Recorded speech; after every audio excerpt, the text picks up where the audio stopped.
Edmonds Hill there with Foster in close company. Foster's been another quick driver. He's got more and more used to these cars, the young Australian. He's put up some very good shows. He's had a bit of bad luck, shall we say. There's not a lot of bad luck in motorsport. It's just unfortunate incidents. But he has been unfortunate more than once so far this season. So lap 22 completed of 35. Just looking at the driver in the 11th position, Bob, car number 11, Mr. Smith. Unbelievable, isn't it? He's always there at some point or another. Okay, he's benefited from others. I'm just looking at Lukashevich is trying to get past the Japanese driver Sakurai. Lukashevich thought he might have a little look there, but he didn't. I think he might have a little look going into turn one. Is he there two abreast? It looks like nope, he just gave up. Yeah, Sakurai doing a good job out there. Or maybe one just off the track up ahead of them, maybe just dropped the wheel off the exit of the first turn. Certainly all trying hard out there. We're into the last third of the 56th New Zealand Grand Prix, brought to you by the Lexus F Sport. Now, whatever tools you've got in your toolbox now, you've got to get them out and use them. If your tyres are going away, it doesn't matter. You've got to get going in these last 10 or 12 laps to try and win the Grand Prix. So it looks like Lukashevich is going to have another little look, but no, he decides best of it. So again, on that last lap, Cassidy was about a 10th quicker than Mitch Evans. The gap is 0.4 of a second. You're watching the battle for 8th and 9th between the two M2 competition teammates. Ivan Lukashevich chasing down Kotaro Sakurai. Lukashevich might get a bit frustrated here because Sakurai's putting his car in the way of Lukashevich all the time. Very fairly, no problem at all, but Lukashevich might just decide, I need to do something desperate here. On board with Kvyat, he is 2.3 seconds out of the race lead. Identical lap times just about for Evans, Cassidy and Kvyat. Evans is 64.8, Cassidy 64.75, Kvyat 64.87. Just looks to be having a little bit of trouble maybe turning that car into the hairpin, which is probably one of the most crucial corners here at Manfeild. Yeah, I think it is. He seems to be getting more of that pickup that we talked about on his tyres than most of them. So perhaps his tyres are just starting to cry enough. I think they're probably okay, but maybe Mitch and Nick Cassidy have looked after their tyres better in the first part of the race, and they're able to use them better now.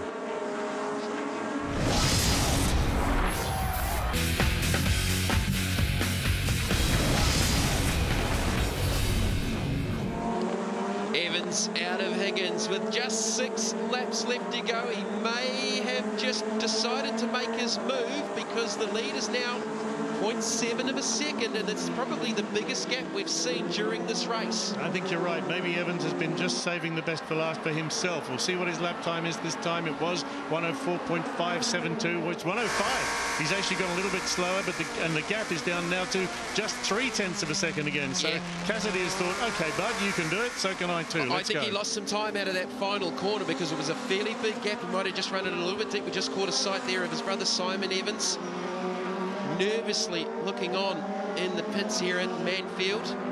So maybe a little mistake there from Evans because it certainly cost him the better part of 0.4 of a second in that last lap.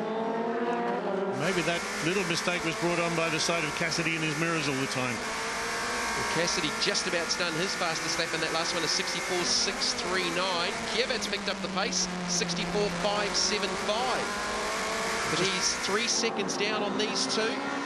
With just about 5 seconds to go, 5 laps to go rather, and just a third of a second in between the two of them.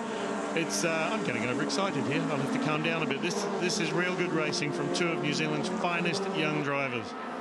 Yeah, Mitch Evans trying to just gather things back up. He lost a little bit of momentum in that last lap. There's Dad Owen Evans looking on, current New Zealand land speed record holder. Evans back into the 64.7s. Cassidy is 64.8, so that gap just stabilised at 0.37 of a second. Back on board over the rear wing. There's going to be some nervous dads in the pits. There's a lot of nervous mums and dads all over the place, I think. Certainly Owen Evans and Peter Cassidy will be the two most nervous at the moment. This is the biggest race of these two young drivers' lives. And it's something that Mitch Evans has been building up to since he did not win it last year, and that disappointed him and the family enormously. He has been focused on this all season long. So let's check out the condition of Daniel Kvyat's tyres. A great shot here, and It's not too much different from earlier on in the race, and Daniel's just starting to string some pretty serious laps together right now. Yeah, there's just a little bit of pickup there. They're not too bad at all. They're obviously right up to temperature now after 30-odd laps. You can see on the right-hand tyre there, just the right-hand... Oh, Cassidy's off. Cassidy that's off. Nick Cassidy out of the second position. Oh. That's out of Dunlop. The final corner onto the front straight. He's back up and running now. What has happened to Nick Cassidy? He was within 0.3 of a second off the back of Mitch Evans. Here's the peak antifreeze replay. That's Cassidy makes the mistake.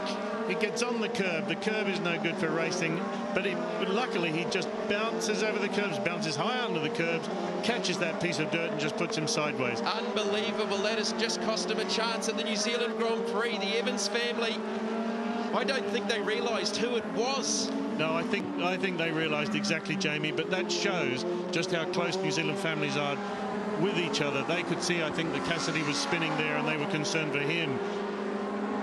So lucky to keep it on track or get it back on track. So unbelievable, lucky. Unbelievable. Mitch Evans now with a 3.5-second lead over Daniel Kvyat. I'm sure the team will be on the radio. He'll be aware. Well, he just needs to look in his rear vision mirrors and know that Nick Cassidy is not there. Well, he would have seen a cloud of rubbish behind him and had a good stare as he was coming out down into turn one and noticed that there was a big empty space behind him. Well, it didn't slow him up because Evans' last lap was a 64.6, only a 10th off his fastest lap of the race. Cassidy has resumed, but he's back in the 7th position. So he's going to have to worry a little bit now, Cassidy, and cleaning his tyres up, unless if Lucas Šović can get in front of him, which I think he just has. I think Cassidy has dropped back to 8th position now, so he's just getting the car back in shape, and he's got to get his head back in shape as well. So just a couple of laps left to go here for Mitchell Evans. There's the gap back to Daniel Kvyat with Scott Pye now in 3rd, and Josh Hill, still battling with Nick Foster, is up into the 4th position in a race that his grandfather won twice back in 1965 and 1966. I think that's one of the coolest stories of the 56th New Zealand Grand Prix. You can see Damon, I'm off already. You can see Josh Hill there looking in his mirrors just as Nick Foster is coming down underneath him. Josh knew exactly where Nick was going to try it. He's looking again. Nick's trying up the inside. Ooh, I didn't think that was going to work, but not close enough. Yeah, Josh had to run it in pretty deep, though. He's a little bit sideways off the exit. He may be vulnerable. He's got to go to the inside to protect that line down into turn number 1. Foster pulls out right of the on the inside. Right on the inside. He's staying there, he's staying there, he's staying there, and Foster's going to try the outside, and that won't work. Just pinched a brake going down into 1. Mitch Evans with just a lap and a half left to go to win his first New Zealand Grand Prix. He finished 2nd last year. A fantastic dice with Earl Bamber. Earl Bamber with dramas. He's pit side. Will not win his 2nd consecutive New Zealand Grand Prix. Josh Hill, can he hold off Nick Foster for the 4th position? I know it's off the podium, but I think this is important for young Josh Hill. I think it's very important. He's had a really, really good race here, and he's had to battle with Foster all the way. Foster has clearly been faster on some parts of the circuit, but Josh Hill has clearly been able to keep him behind him. So this battle continues on. Mitch Evans about to take the last lap forward. There it is now. One more lap for Mitch Evans. The Wet and Forget Banklink #1 Toyota. 16 years of age. Now, I haven't even thought about this, Bob. Would he be the youngest ever winner of the New Zealand Grand Prix? Well, if he's the youngest ever winner of the New Zealand Grand Prix, he will be the youngest ever winner of a Grand Prix, because I'm sure nobody else at 16 years of age has won any other Grand Prix in the world. So that's something for the record books we could look up. His last lap was a 64.8. Mitch Evans, there's Tracy Evans looking on. Owen looking a bit concerned at the back. You'll never get that concerned look off his face until after the race. But it looks like, now I'm not going to say anything here, but Mitch hasn't got far to go, has he? One more corner for Mitch Evans to win the 56th New Zealand Grand Prix, brought to you by Lexus M Sport. An amazing run. He's dominated the championship. Out of the final corner, Manfeild has gone off. Mitch Evans wins the 56th New Zealand Grand Prix. There's the smile from Owen now. The race is done. Mitch has got the cup. He goes to Europe with already a Grand Prix title. Unbelievable stuff. Daniel Kvyat will cross the line in 2nd, Australian Scott Pye in 3rd.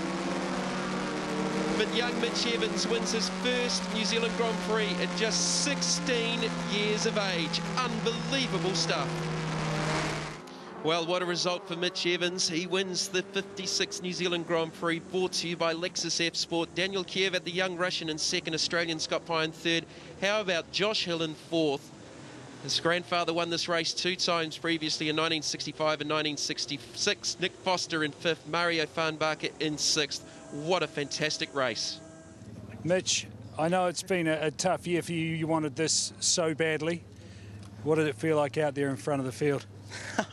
It's incredible. You know, Nick, I feel sorry for him. He drove awesome. He was putting a lot of pressure on me, you know, which made the race really, really interesting. But I felt like I had full control the whole way. You know, about 3/4 of the way through, I didn't want to slick gear into the Dunlop, and he caught right up, but I managed to pull back, and yeah, it was just fantastic. I think your mum almost jumped off the balcony when she saw the cloud of dust there, because I think she thought it was you. Yeah, and wouldn't surprise me actually, but you know, it's just great. When I saw him go around, I thought, yeah, all the press is off, just bring it home now. It's possible you are the youngest Grand Prix winner ever. Yeah, I think so. We came very close last year, you know, 5 laps too short, but you know, now we've got the name on the trophy, and it's just fantastic. You're too young to have much of a drink, but celebrate hard. Well done, mate. Thanks, mate. Cheers.